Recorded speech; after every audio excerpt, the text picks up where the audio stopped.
بسم آب وولد ومنفس قدوس أهادو أملاك آمين يتوارك اجزي آبهير أملاك آبوينا لزاب صاهن اسكزاتي ساعات قدمو خلو لعلو خلو ناوزا ساعات زي آزب صحنا نيبوتاتنا ناي قدوسان أملاخ ناتناون أملاخ قدوس اجزي آبهير سمو استخبرن زتمسجنن يخون أما أملاك ولادي تأملاك قدست قدوسان دنجل مريم سلفصوم أدونتا سلفصوم خبرن مسجانان يبصحيا خمؤون قدوسان أبوتاتنا قدوسان أديتاتنا بستوهاوم خبر متأن خلو مسجانا يبصحيهم أستفلالي عالم خوينكم زي منفساوي ميديازي الدكتاتلو سدرا اجزي آبهير أمسك التسقيلو فتصوم زخونة سلامو بزهابنا بإيسوس كريستوس فتصوم سلام خمي تصنحو خمي تخونو سلام اجزي آبهير مسخلاتكم يخون انكواع نيلك أملايكتي قدوس ميكائيل عمتاوي كبر بعال بسلام أبصحكم أبصحنا همجزي آبهير سناي فقاد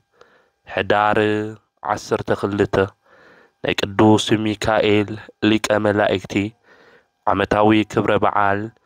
نمنتاي خمنا خبرو كنم مهارينا أملاخنا قدوس اجزي آبهير أب نجراتنا كلون نأتوه نهيوتنا زتقم نعنا دما زربح قالو نكمهرنا قدوس فقادو يخونلنا حدار ميكائيل قدوس ميكائيل كافتوم شوعت ليك أنا ملائكة نبلوم أي ملائكة دم حلقة زي ملائك زي إيو ملاكو قدوس ميكائيل زتشكمو شم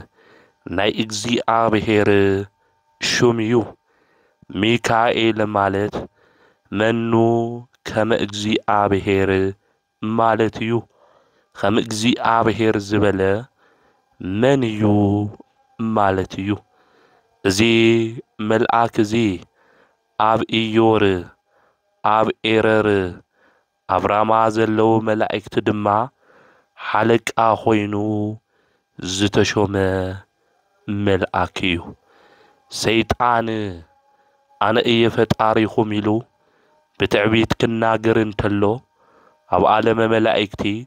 خالقوت ملائكتي كهوهو انتلو حد أمون ملائك أما أخل تأتأو بله أي تعبيتنيا ناي سيطان حساب بمقوام بتحتنا الرئسو تحت بلو مجزيا بهير زبله من يكبل تزاربه ناي سيطان تعبيتو نابس ألمات كوردون تلو قدوس ميكائيل تحتنا جن نابزل على خبري أبصحيو إيو قدوس ميكائيل تحوت ملائكيو تحتنقو ندق سبات راح زي خونس نملائكتو ون زقرمن زدنقنيو اجزي آبهير ون شموت الزهابو بتحتنقو إيو قدوس ميكائيل بحيلي ويخعا بقلوتيو خونن سلطان شومت الرخيبو فتعاريو سلز خبره أملاك قدوس اجزي آبهير دما حلقا ملائكتو جيرو ناي ملائكتو خلو مراحي أوم ناي وق دما ناي سماياويان ملائكتي جنرال جيرو اجزي آبهير شيمو وإيو قدوس ميكائيل زي شومت زي زرخبه بتحتنقو مخانو ቅዱሳት መጻሕፍቲ ይነግሩና ይርድኡና እዮም። ሊቁ ቅዱስ ያሬድ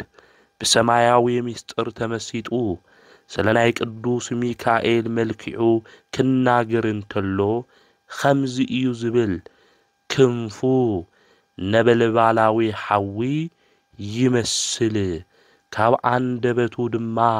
ነጎድጓድ ይወፅእ ግርሙኡ ድማ ዘፍርሕ መልአክ እዩ ይብለና። ዓይኑ ድማ ዘርግበ ይብሎ ርግቢ ዝመስል ዓይኒ ዘለዎ እዩ። ርግቢ የዋህያ ርግቢ ሰላም እትሰብኽ እያ። ቅዱስ ሚካኤል ኣብ ኢዱ ሰይፍ ዝሓዘ ሰማያዊ ሓርበኛ ተኾነ እኳ ናባና ናብ ደቁ ክርኢ እንተሎ ክምልከት ከሎ ከም ርግቢት ዝኾነ ናይ ፍቕሪ ዓይኒ እዩ ንኹልና ዝምልከተና ዝርኤና። ነዚ እዩ ዓይኑ ዘረግበ ክንፉ ዘመብረቀ ሚካኤል ሓመልማለ ወርቀ ኢሉ ቅዱስ ያሬድ ብሰማያዊ ምስጢር ተመሲጡ ናይ ቅዱስ ሚካኤል መልክዕ ዘድነቐ ዝነገረና ነዚ እዩ። ጸልማት ዘብርህ ናይ እግዚአብሔር አገልጋሊ እዚ ቅዱስ ሚካኤል እዩ። እዚ መልአክ እዚ ድማ ናይ እግዚአብሔር ሰባት ዝኾኑ ንእግዚአብሔር ኣብ ዝፈርሑ ስፍራ ቦታ ድማ ዝሰፍር ሓያል መልአክ እዩ። በብሉይ ኪዳን እንተኾነ በሐዱሽ ኪዳን እንተኾነ እግዚአብሔር ሰባት በይኖም ከይኾኑ ክንፉ ከም ሓዊ ነበልባል ዝኾነ ሰይፉ ድማ ዘይመልስ እዚ መልአክ እዚ ሓላው ኮይኑ ጠጠው ይብል እዩ። እዚ ሕዳር 12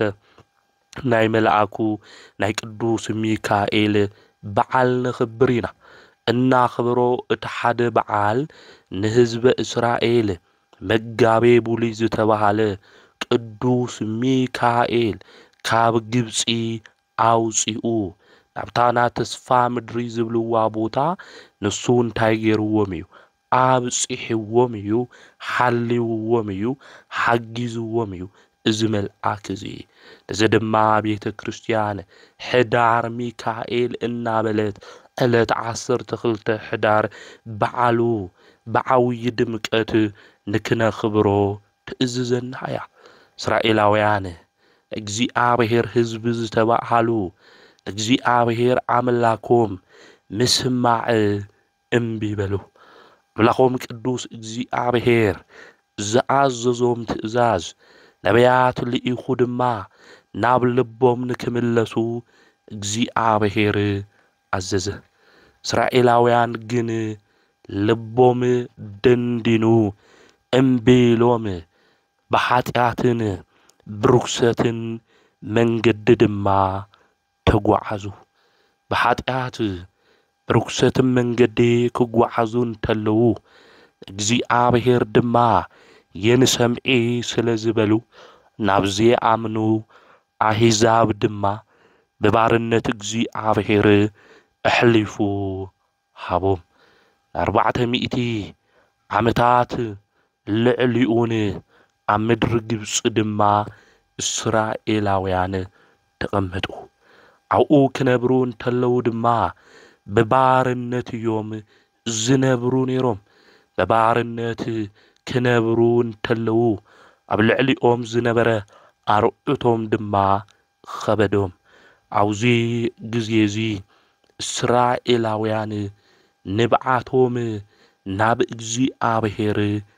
ነጸጉ። ናብ እግዚአብሔር ድማ ለመኑ። አምላኽና ቅዱስ እግዚአብሔር ካብ ባርነት ድማ አውፅአና ኢሎም ኣብ እግዚአብሔር አምላኾም ብሓደ ልቢ ኮይኖም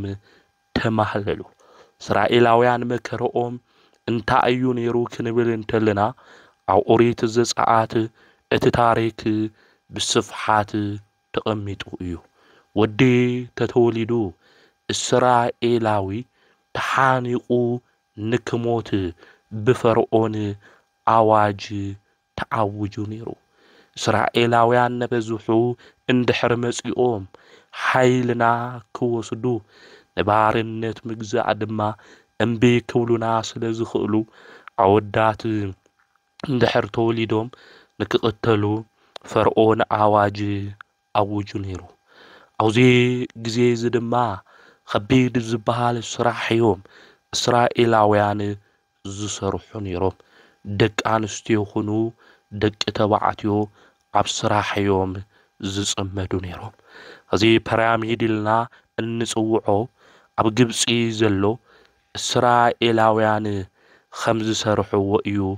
ብታሪክ ዝንገር ስለዚ ኣብቲ ግዜ እሱ ዓበይቲ ህንጻታት ክሰርሑ እንተለዉ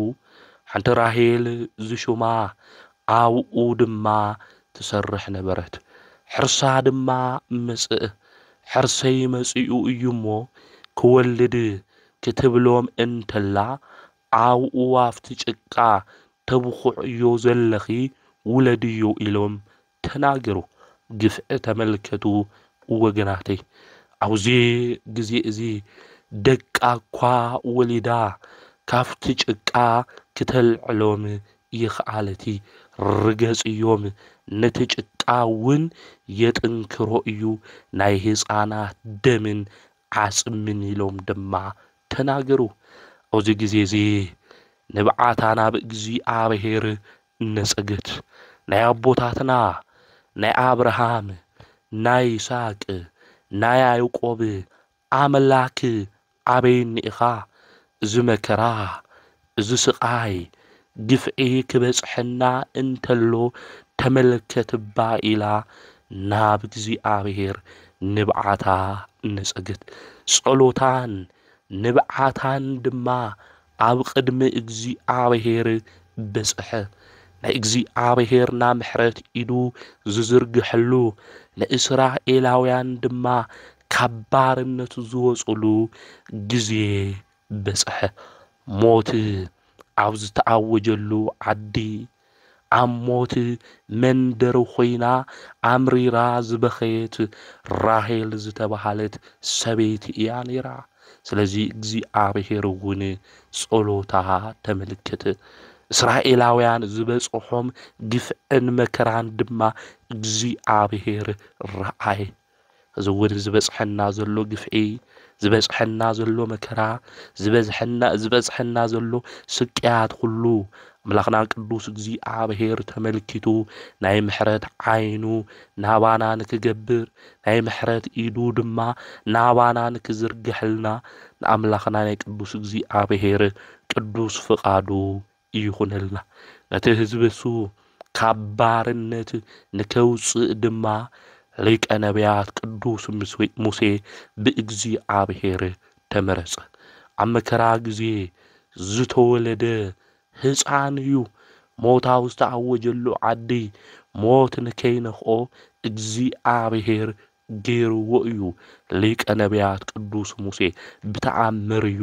ካብ ሞት እውን ኣምሊጡ ኣብ ፈርዖን ቤተ መንግስቲ እዩ ዓብዩ ናይ ፈርዖን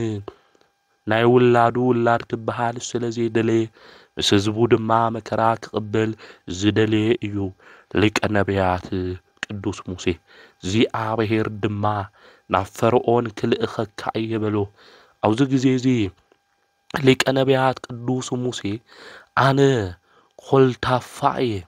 ተናጊረ እኳ ከስምዕ ኣይኽእሊ እስራኤላውያን ድማ ሓያላት እዮም ነዞም ህዝቢ እዚኦም ክመርሕ ዓቕሚ የብለይሉ ተናገረ እግዚአብሔር ንሙሴ ከም ዝበሎ ኣነ ምሳኻ እየ ኣብ ኩሉ ነገርኻ ምሳኻ እየ አንደበት ንክኾነካ ድማ አንደበት ዝኾነካ ሰብ ኣነ ከዳልውየ ከምኡውን ዝሕሉ መልአክ ዝተፈተወ ንሱ ሊቀ መላእክት ቅዱስ ሚካኤል ምስኡ ኣምልኾን ሊቀ ነቢያት ቅዱስ ሙሴ እግዚአብሔር ነገሮ ሊቀ ነቢያት ቅዱስ ሙሴ እውን ናብ ፈርዖን ኸደ ህዝበይ ልቀቂ በልሎ እግዚአብሔር ንከግልግሉኒ መስዋዕትን ከቅርቡ ንከመስግኑኒ ህዝበይ ልቀቂ በልሎ እግዚአብሔር ኢሉ ናብ ፈርዖን ቤተ መንግስቲ ኣብቲ ቤተ መንግስቲ እሱ ዝዓበየ ሊቀ ነቢያት ቅዱስ ሙሴ እግዚአብሔር ዓዚዝዎ ተናገረ። ኣብዚያ ኦሪት ዘፀአት ምዕራፍ 4 ቁጥሪ 22 ታሪኩን እዩ። ኣብዚ ግዜ እዚ እግዚአብሔር ብትሽዓንተ መቅሰፍቲ መበል 10 ድማ ሞቶ ቦክር ካብ ባርነት ናብ ነፃነት ንእስራኤላውያን እግዚአብሔር ኣውፂእዎም እዩ። እስራኤላውያን እግዚአብሔር ከውፅኦም እንተሎ ድማ ካብኡ ንከውፅኦም ዝሕልዎም መልአክ ነይሩ እዩ። ነዚ እዩ ኣብ ኦሪት ዘፀአት ምዕራፍ 20 ቁጥሪ 16 ናብ እግዚአብሔር ምስአወና ንሱ ቃልና ሰምዐ መልአክ ሰዲዱ ድማ ካብ ግብፂ ኣውፅአና እዩ ዝብል እግዚአብሔር ናይ ደቁ ዓውያት ዝሰምዕ እዩ። ናብኡ ክንልምን እንተለና በንጹህ ልቦና ኮይና ንኣምላኽና ቅዱስ እግዚአብሔር ነገራትና ሁሉ ክንናገር እንተለና ዓውያትና ዝሰምዕ ዝተኣመነ ሕያዋይ ጓሳ እዩ። ስለዚ ናብ እግዚአብሔር ምስአወና ንሱ ቃልና ሰሚዑ መልአኩ ሰዲዱ ድማ ካብ ግብፂ ኣውፅአና ኢሉ ኣብዚያ ኦሪት ዘሁልቅ ምዕራፍ 20 ቁጥሪ 16 ይነግረና እዩ ይረድአና እዩ። ስለዚ መልአኩ ንሱ ቅዱስ ሚካኤል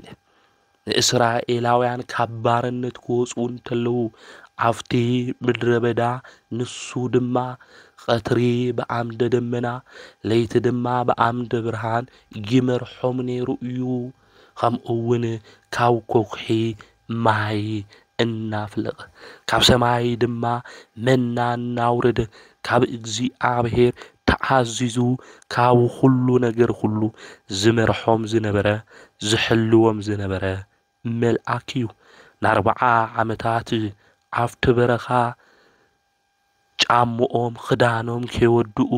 ንክጓዓዙ ዝገበረ መጋቤ ፖሊስ ቅዱስ ሚካኤል ነዚ እዩ ኣምላኽና ቅዱስ እግዚአብሔር እውን ኣብ ኦሪት ዘፀአት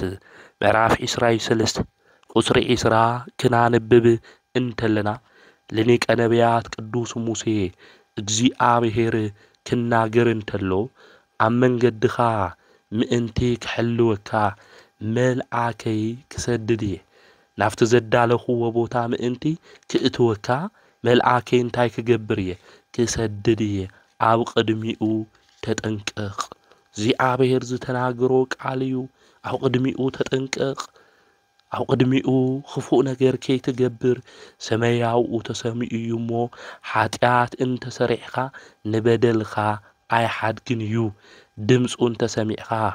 ኣነ ዝብለካ ሁሉ እንተገበርኻ ኣነ ንጸላእትኻ ክጸልኦም ንዝጻረሩኻ ድማ ክጻረሮም እየ መልአከይ ቅድሚኻ ክኸይድ እዩ እሞ ናብ ምድሪ ኣሞራውያን ኬጣውያን ከነአናውያን ኢዮብሳውያን ኤዋውያን ክእትወካ እየ ኣነ ድማ ከጥፍኦም እየ ኢሉ እግዚአብሔር ክናገር እንተሎ ኣውዚ ንምልከት ኢና ናይ ተስፋ ቃል ከምኡውን ትእዛዝ እግዚአብሔር ክናገር እንተሎ ስለዚ ኣብ መንገዱ ንክሕልዎ ናብቲ ዘዳለወ ቦታ ንክእትዎ መልአኩ እግዚአብሔር ከምዝ ሰደድ ኣብ ቅድሚኡ ድማ ተጠንቀቕ ሰማይ እውን ኣብኡ ተሰሚዑ እዩ ኢሉ ናይ ቅዱስ ሚካኤል ሓያልነት ከምኡውን ቅዱስ ሚካኤል ኣብ ቅድሚ ፈጣሪኡ ዘለዎ ክቡር ቦታ እንታይ ምዃኑ እግዚአብሔር ክናገር እንተሎ ኣውዚ ቅዱስ መጽሓፍ እዚ ንምልከት ኢና ማለት እዩ። ስለዚ እስራኤላውያን ኣብ ምድረ በዳ ክጓዓዙ እንተለዉ ምስዓቶም ዝነበረ ዝሕልዎም ዝነበረ ናይ እግዚአብሔር መልአክ መጋቤ ቡሊልና ንጽውዖ ናይ መላእክቲ ሁሉ ሓለቃ ዝኾነ ቅዱስ ሚካኤል እዩ። እስራኤላውያን ካብ ግብፂ ክወፁ እንተለዉ ሒዞሞ ዝወፁ ምግቢ የብሎምን ከይተዳለዉ እዮም ወፂኦም نزئيو ملعك እግዚአብሔር ካብ እግዚአብሔር ተላኢኹ ካብ ሰማይ መና ዘውርደሎም ዝነበረ ከምኡውን ማይ ሒዞም ይኾኑ ወፂኦም ኣብ ምድረ በዳ እዮም ዝጓዓዙ ዘለው ስለዚ ካብ ኮኩሒ ማይ እናፍለቀ ንክሰትዩ ዝገብሮም ዝነበረ ናይ እግዚአብሔር አገልጋሊ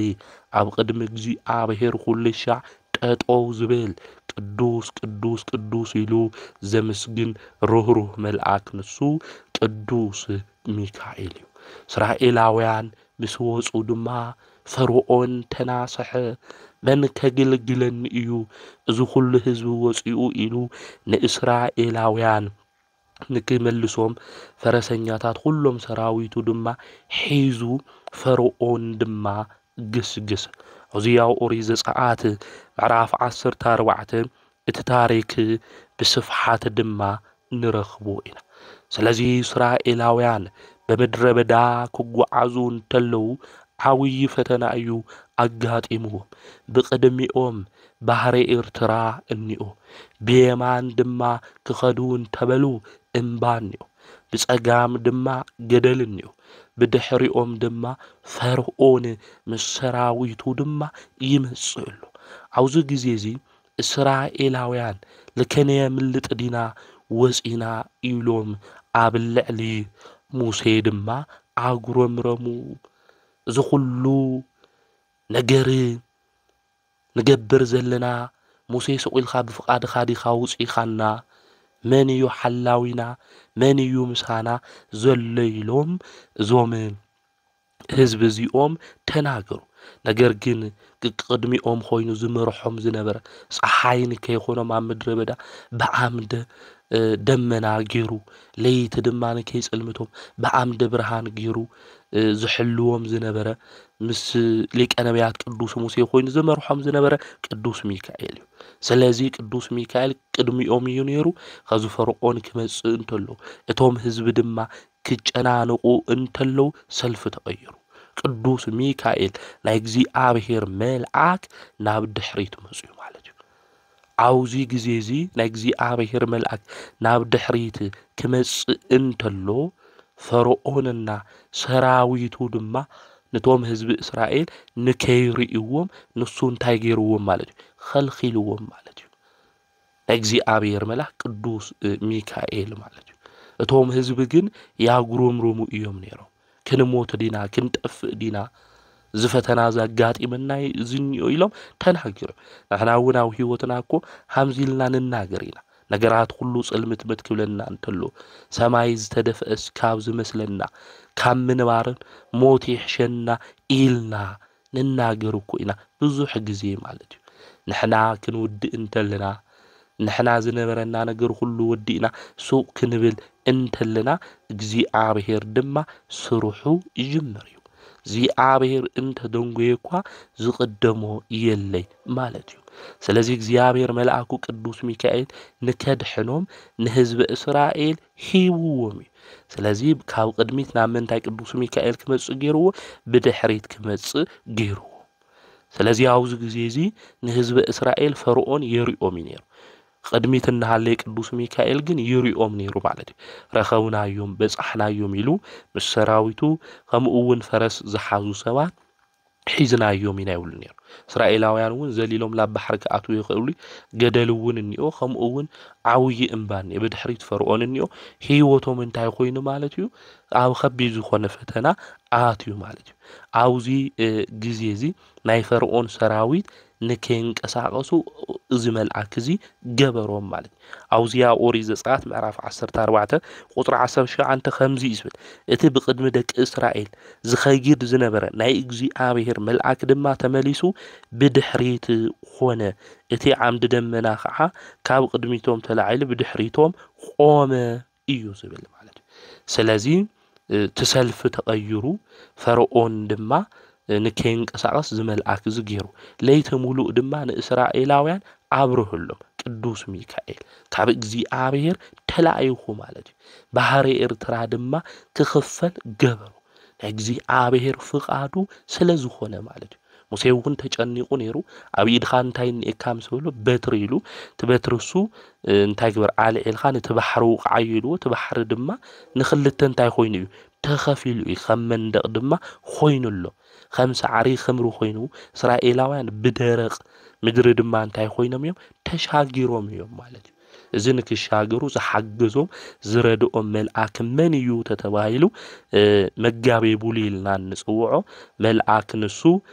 ሓለቃ መላእክቲ ቅዱስ ሚካኤል እዩ ማለት እዩ ፈርዖንና ሰራዊቱ ድማ ደረቕ መሬት እዩ ኢሎም ከኣትው እንተለው እግዚአብሔር ንፋስ አምጽኡ ማዕበል አምጽኡ ደፊንዎም እዩ ፈርዖንና ሰራዊቱ እውን ኣብ ባሕሪ ኤርትራ ቀሪዮም እዮም ማለት እዩ ግፍዐኛታት መወዳእቶም እዚ እዩ ማለት እዩ መዓት እዩ ኣብ ልዕሊኦም ዝመጽእ መቅሰፍቲ እዩ ኣብ ልዕሊኦም ዝመጽእ ማለት እዩ እና እስራኤላውያን ብኸምዚ መንገዲ እግዚአብሔር አምላክ ክሕልፎም እንተሎ መልአኩ ልኢኹ ድማ እግዚአብሔር አምላክ ካውዚ መከራዚ ከውጽኦም እንተሎ ንኣምላኾም ንእግዚአብሔር ከምዚ ኢሎም ኣመስግኑ ኣብ ኦሪት ዘጸአት ምዕራፍ 15 ቁጥር 3 እግዚአብሔር ተዋጋኢ እዩ ስሙ ከዓ እግዚአብሔር እዩ ንሰረገላታት ፈርዖንን ሰራዊቱን ናብ ባሕሪ ደብሮዮም ኣብ ባሕሪ ኤርትራ ሰጠሙ እናበሉ እግዚአብሔር ሓያልነት ድማ እዞም ደቂ እስራኤል ድማ ተናገሩ መስከሩ ማለት እዩ ስለዚ ህዳር 12 ናይ ቅዱስ ሚካኤል በዓል እናኽብሮ ሓደ እስራኤላውያን በባሕሪ ኤርትራ ደረቕ ኮይኑ ንክሓልፉ ዝመርሖም ዝሓገዞም መልአክ ንሱ ቅዱስ ሚካኤል ምዃኑ ካብ እግዚአብሔር ተላኢኹ ቤተ ክርስቲያን ትነግረና ተምህረና እያ ማለት እዩ ከምኡ እውን እስራኤላውያን ባሕሪ ኤርትራ ምስተሻገሩ خالي فتنا أجات إموهم نيردانوس بحرون أجات إمو خميلنا إنا زي كن حلفو نخيلهم إسرائيلاويان تجني قوميهم أفتجزيسو مراحي زنبر دما إياسو إيو مالج إياسو ولدنوي مالج دحر موسى زتتكأ نسو إيو نيرو مالج زيابهير عملاك دما أقدمكو حليفو ومي بحري إرتاح ነገር ግን ንሱ እንታይ ገይሮሞ እስራኤላውያን ረሲዖሞ ኸዝውን ምጭናዕ ጀሚሮም ንሕና እውን ኣብ ህይወት ዘመንና ተማለ ዘሻገረና ተማለ ዘሕለፈና ተማለ ክሓልፉ ዘይመስሉ ጸለማታት ኣሻጊሩ ኣውዙ ኸዙ ዘለናዩ ህይወት ጠጠው ለበለና ኣምላኽና ቅዱስ እግዚአብሔር ንርስዖሞ ላብ ጭንቀት ላብ ብስጭት ላብ ተስፋ ምቁራጽ ናኣቲ ኻሊእ ጸገም ኻሊእ ሽግር ክመጽእ እንተሎ እና እስራኤላውያን ክጭነቁ እንተለው እዚ ፈለገ ዮርዳኖስ ባህረ ዮርዳኖስ ከመይ ኢሎም ክሻገርዎ ከም ዝኽእሉ ንኢያሱ ነጊርዎም ተም ካህናት ታቦት ወጽን ወይም የእግዚአብሔር ታቦት ተሸኪሞም ናፍተ ባሕሪ ከኣቱ እንተለው ተባሕሩን ተኸፊሉ ከም ዝሻገሩ ነጊርዎም እስራኤላውያን ተሻጊሮም እስራኤላውያን ካፈተና ያምለጡ ይኸዙን እቲ ፈለገ ዮርዳኖስ እውን ምስተሻገሩ ኻሊእ ፈተና እስራኤላውያን ኣጋጢምዎም ኻሊእ ዘጋጠሞም ፈተና እንታይ እዩ ክንብል እንተለና ኣብቲ ግዜ እሱ ናይ ኢያሪኮ ቅጽሪ ኣብ ቅድሚኦም ነይሩ እዩ እዚ ናይ ኢያሪኮ ቅጽሪ ድማ ዓውይ እዩ ኢያሪኮ ድማ ምድረ በዳ እያ እዚ ግዜ እዚ ሙሴ ዓሪፉ እዩ እስራኤላውያን ናይ ምምራሕ ሓላፍነቱ ዝተዋሃቦ ድማ ኢያሱ እዩ ስለዚ ኢያሱ ዓውዚ ግዜ እዚ ተጨነቀ እንታይ አይና ክንገብር ዝግብአና ድማ በለ ምክንያቱ ኣብ ቅድሚኦም ብሰባት ሓይሊ ክድፈር ዘይኽእል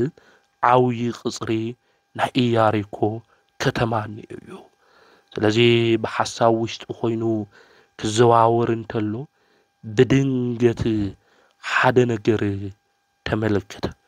ኣብ ቅድሚኡ ሓደ ሰብ ጠጠው ኢሉ ረአየ እዚ ሰብ እዚ ተራ ሰብ ይኾነ መልክዑ ደስ ዝብል ግርሙኡ ድማ ዘፍርሕ ኣብ ኢዱ ድማ ዝተመዘዘ ሰይፍ ዝሓዘ ሓያል ወታደር እዩ ተመልኪቱ ኣብዚ ግዜ እዚ ኢያሱ እናፈረሐ ናብኡ ድማ ቀሪቡ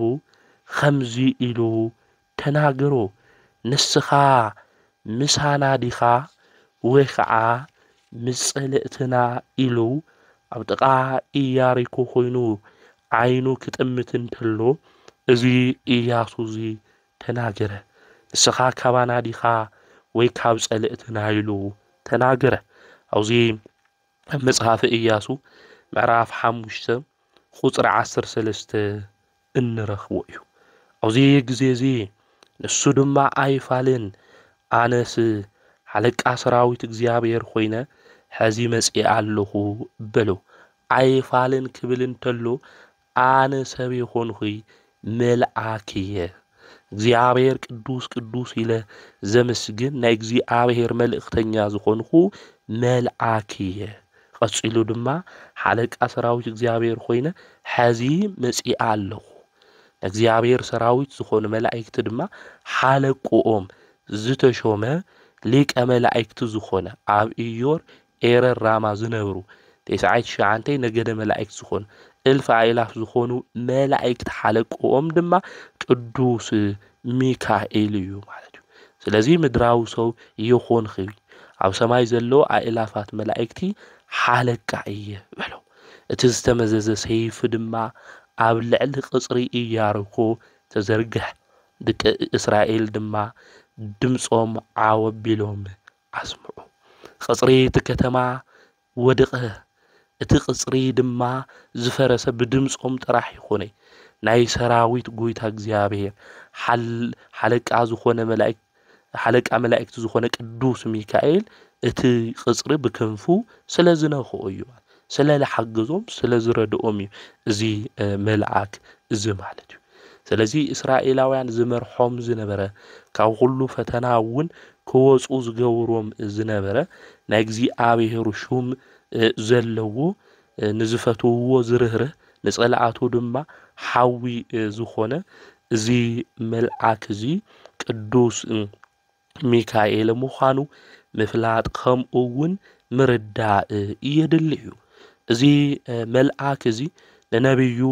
ዳንኤል እውን ዝሓገዞ ዝረድኦ እዩ ኣብዚ ኣብ ትንቢተ ዳንኤል ምዕራፍ 10 ቁጽሪ 13 ክናነብብ እንተለና ነብዩ ዳንኤል ኣብ ባቢሎን ኣብ ምርኮ እዩ ዘሎ ህዝቡ ብነጻነት ንክወጽእ ድማ እስራኤል ሓደ መዓልቲ ጸሊ እዩ ጾይሙ እዩ ጸሎቱ ዝተሰምዐ ግን የመሰሎይ ንምንታዩ እግዚአብሔር ደንጉ ኢሉ ነብዩ ዳንኤል ድማ ይናገር ነበረ ኣብዚ ግዜ እዚ ናይ እግዚአብሔር መልአክ ድማ መጽእ እቲ ሓለቃ መንግስቲ ፋርስ ግና 21 መዓልቲ ተቃወመኒ እነሆ ከዓ ሓደ ካብቶም ዋናታት ኣሕሉቅ ሚካኤል ክሕግዘኒ መጽእ ዝብል ካብ ዋናታት ኣሕሉቅ ሓደ ዝኾነ ሚካኤል ክሕግዘኒ መጽእ እዩ ዝብል ናይ ጸልማት ገዛኢ ዝኾነ ናይ ፋርስ መንግስቲ ድማ ሓለቃ ዝኾነ ዲያብሎስ ይቃወሞ ከም ዝነበረ ይነግረና ቅዱስ ሚካኤል ክመጽእ እንተሎ ግን እቲ ዝተዓጽዎ ዝነበረ መንገዱ ሁሉ እንታይ ኮይኑ ተኸፊቱ እቲ መንገዲ ዓጽዩ ዝነበረ ሓይሊ ናይ ጸልማት ድማ ተበተነ ዝተዓጽወ ናይ ጸሎት በሩውን ተኸፈተ ምክንያቱ ቅዱስ ሚካኤል ካብ ዋናታት ኣሕሉቅ ሓደ ጥራሕ ዘይኾነስ ሰይጣን ዘሸነፈ ውግእ መራሒ እዩ ቅዱስ ሚካኤል ስለዚ ከዚ ዝተዓጽወና ብዙሕ ነገር እዩ ከዚ ይኾን ዝበልናዮም ብዙሕ ነገራት ክህሉ ይኽእሉ እዮም ሰይጣን ዝዓጽዎ ሽግር ዝዓጽዎ መከራ ዝዓጽዎ ብዙሕ ነገር ክህልወና ይኽእል እዩ መልአኩ ንሱ ቅዱስ ሚካኤል ሽሙ ክንጽውዕ እንተለና ርድአኒ ሓግዘኒ ኢልና ክንናገር እንተለና እቲ ዝተዓጽወ ነገር ሁሉ ከም ዝኽፈት ምፍላጥ ምርዳእ ያድሊ እዩ ነብዩ ዳንኤል ዝሓገዞ ዝረድኦ መልአክ ንሱ ቅዱስ ሚካኤል ንኹልና ይሓግዘና እዚ መልአክ እዚ أفتي نايمو ودعتا زمن كله زتنسئ ملعكيو أو زياو تنبيت دانييل مراف عصر تخلت أطر حدا بتزمن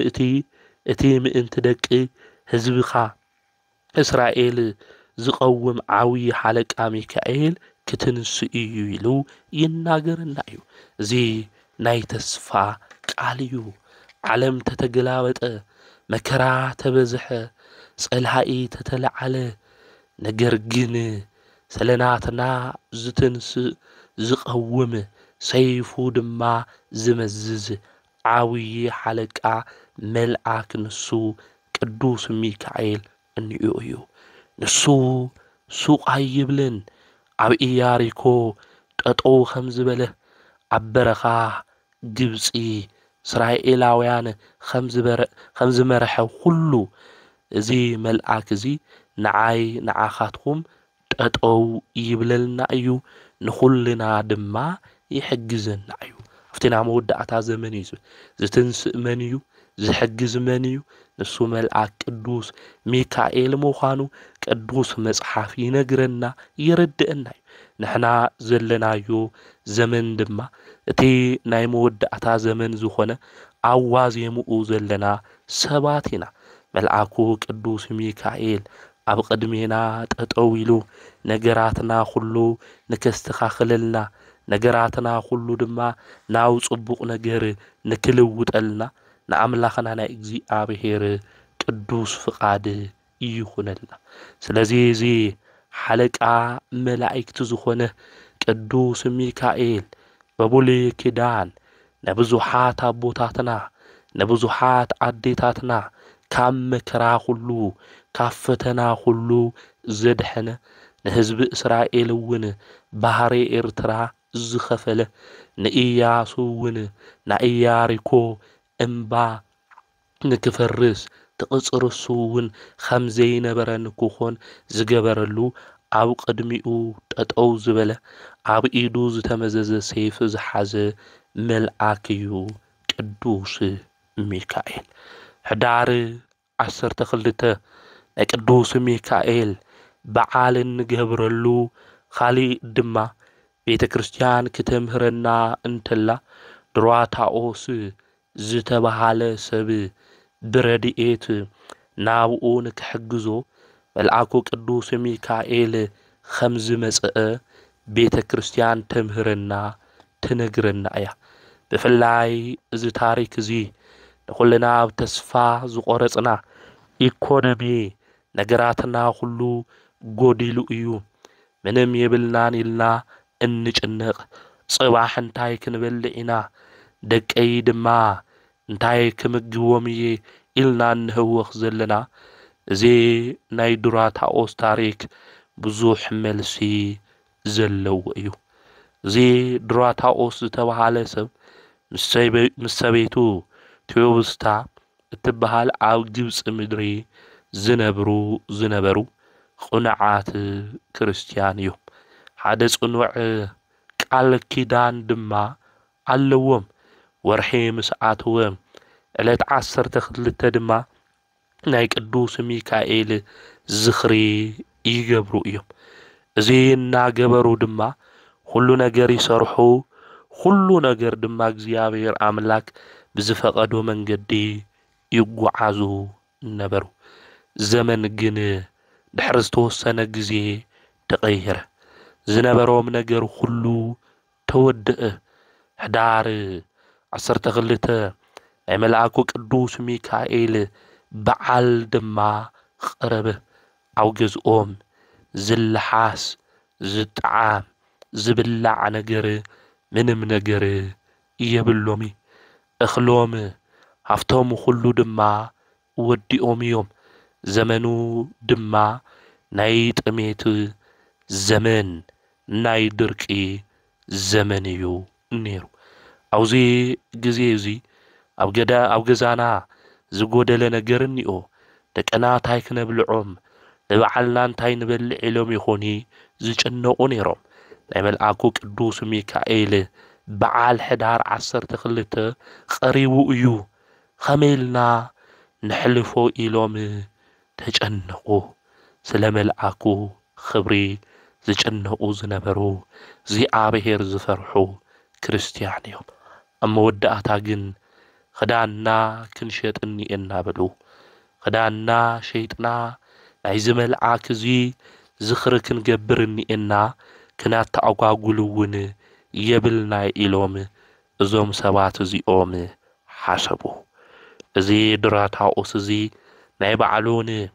ናይ ሰቤቱን ክዳን ሒዙ ናብ ዕዳጋ ካብ ገዝኡ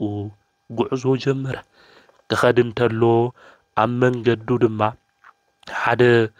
ግርምኡ ዘፍርሕ መልክዑ ድማ ደስ ዝብል መኮንን ኣብ መንገዲ ረኸበ ድራታኦስ ናበይ ኢኻ ትኸድ ዘለኻ ኢሉ ተናገሮ ኣብዚ ግዜ እዚ ሹመይ ኸመይ ኢሉ ፈሊጥዎ ኢሉ ተገሪሙ ብግርምኡ እውን ፈሪሑ ስለ ዝነበረ ናይ ቅዱስ ሚካኤል ዝኽሪ ሕዳር 12 በፂሑ እዩ ኣብ ገዛይ ድማ ዝብላዕ ነገር እኽል እኳ የብለይ ዝነበረኒ ነገር ኩሉ ወዲአ እየ እዚ ግን ክዳነይ ክሸጥ እየ ዝኸድ ዘለኹ በሎ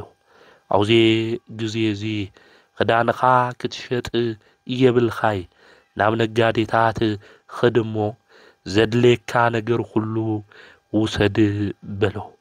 ኣብዚ ግዜ እዚ ድራታኦስ ከምዚ ኢሉ ተናገረ ጎይታይ ገንዘብ እኮ የብለይ በሎ እቲ መኮንን ኣነ ወሓስ ክኾነካ እየ ናይ ሰራዊት ሓለቃ መኮንን ወሓስ ክኾነኒ እዩ ኢልኻ እትደልዮ ነገር ሁሉ ውሰድ በሎ ነገር ግን ዓሳ ምስ ገዛእኻ እቲ ዓሳ ከይተሓርዶ ኣነ ናብ ገዛኻ እስካብ ዝመጽእ ኢሉ ብጽኑዕ ድማ ተናገሮ ከምዚ ምስ በሎ ድራታኦስ ብዓብይ እምነት ናብ ዕዳጋ ኸይዱ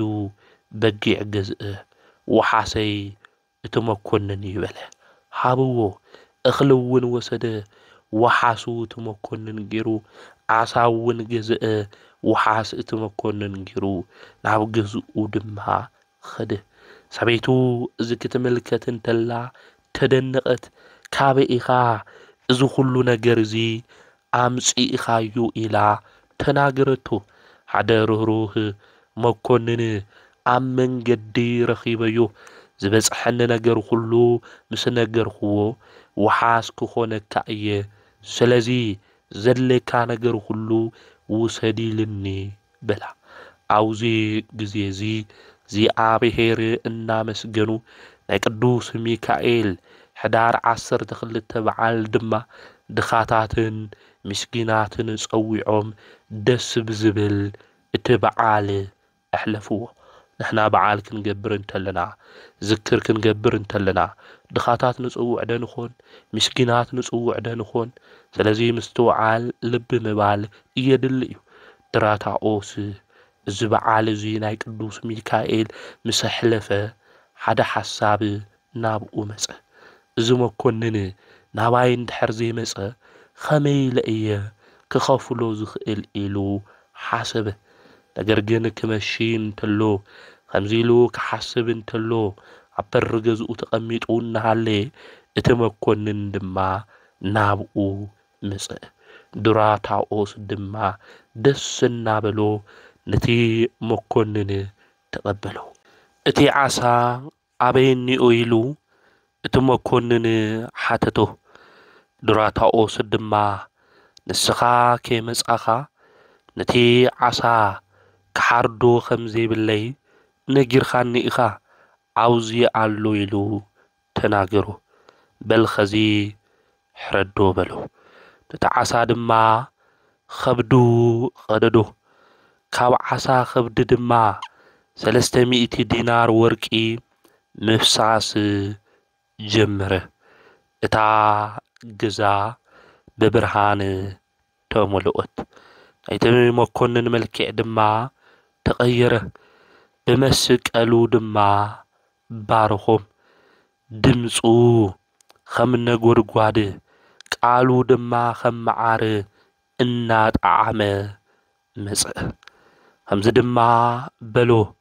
دراتاوس أي تدنجز ناي لبخا قنعنا ناي امنتخا صنعات رئو اجزي آبهير لئيخن إيو نعاي نبارئو زجبر خايو نجر اجزي آبهير تملكتو عصف جيرو ملس الخائيو إلو تناجرو كاو عسا خبد زترخب وركي اتي مئتي نعدا خاخفل اتي مئتي ندقهم اتي مئتي دما نمصوات جبرو بلو دراتاوس أو عينو نبعات قصرصرنا بلو قويتاي نسخا منيخا بلو التملعاك كنفو زرقحو نابل علي الناوص خمز بلو أنا نايقزي بهير محرت نابدك سبات نايدك سبات صلوت دما أبقزي بهير زبصح أفتحيالي نقوس سماي مدرو زخون اقزي بهير زفان تقطو زبل ناي ملائكتو كله حالك ميكائيلي إلو تسورو تملكتو دك اقزي بهير زي بهير كهبن تلو خمز إيو زي بهير نزفتوو استعززوو زقبرو نجر خمز إيو دراتاوس زهاو خدانو إيو نيرو اجزي بهير جن ورقي هاو هزي جزانا منم يبلين إلنا كنبكي أي قبئناي نبلعوس إنا نبكي نهلوينا زحازنا يو نجر كله يساخعي لنا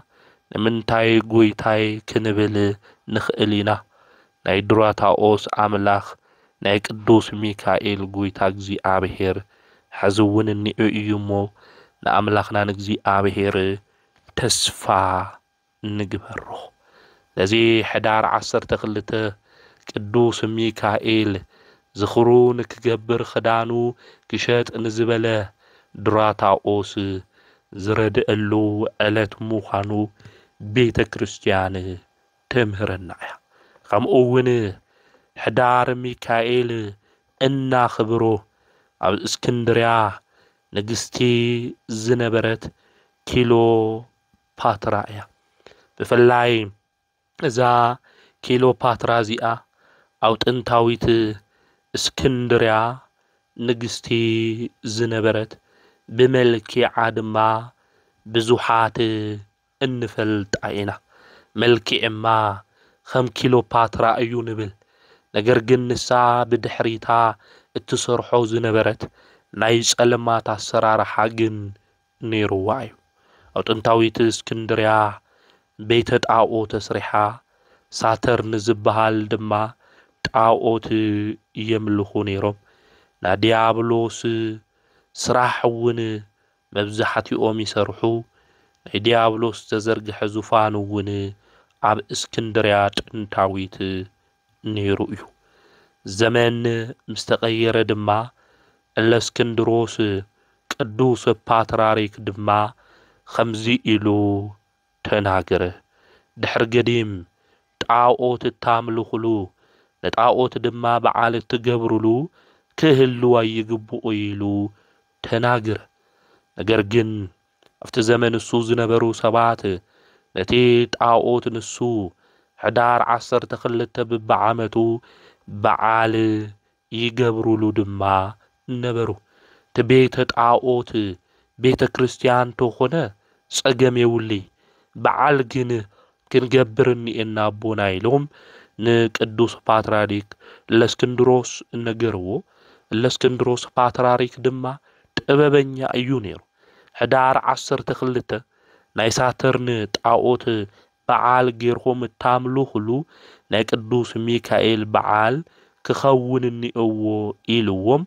أو زي تسمع معهم سألمات توجدو برهان دما تتخلى ديابلوس تواريدو دما قدوس ميكائيل زنقسلو علتيو حدار عصر تخلته قدمي 1600 ልዕሊኡ ዝተገበረ ታሪክ እዩ ማለት እዩ ስለዚህ እዚ በዓል እዚ ናጣኦት ዝነበረ በቅዱስ ሚካኤል በዓል ልኮን ሕዳር 12 ተቀየረሉ ቅዱስ ሚካኤል እውን ዝነገሰሉ ምዃኑ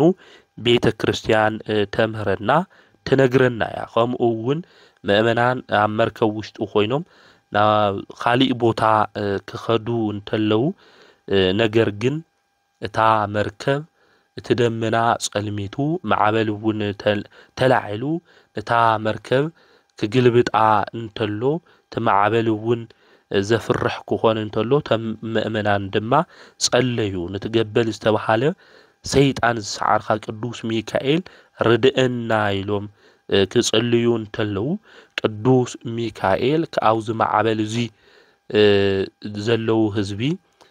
ከምዘድሕኖም ነታ መርከብ እውን ብኢዱ ከምዝሓዛ ብርሃናዊ መብረቕ እውን መጽኡ ካፍተ ማዕበል እሱ ነቶም ምእመናን